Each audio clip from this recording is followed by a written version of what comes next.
আজকে 9 তারিখের শুক্রবারের অফার পাবেন। কি কি আছে আজকে? এই যে এখানে পাবেন বাঁধাকপি পাবেন একটা করে দিয়ে গাও,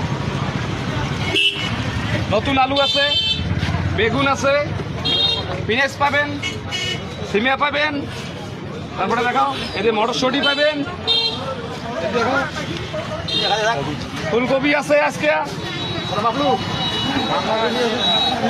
মরুচ পাবেন, ঠিক আছে। তার সাথে পাবেন একটা করে বালতি, প্রত্যেকটা ভাগায় 100 টাকায়। এই বালতি ছুপে পাবেন কত জিনিস আছে, লাইট বয় সোনো সব ছুপে পাবেন এই বালতি 100 টাকায়। আরো একটা আছে, এই যে পাবেন হটপট। বর্তমান শীতকাল, খালি ঠান্ডায় হয়, যদি ঠান্ডায় হয় স্যাংসাঙ্গা, এই হটপটটা পাবেন 100 টাকাতে, ধামাকা অফার। আইসো তাড়াতাড়ি আইসো, তোর বর্মনের দোকানে। এই ব্লগ খান দেখিয়ে লাইক কমেন্ট শেয়ার করিয়া তাড়াতাড়ি আইসো। এই যে ভাগা বিসবেন অ্যাকশন ভিডিও ছাড়ার সঙ্গে সঙ্গে আইসো, তাড়াতাড়ি লেট করেন না। 100 টাকায় অফার পাবেন হরিহাট তোর বর্মনের দোকানে, ধামাকা অফার।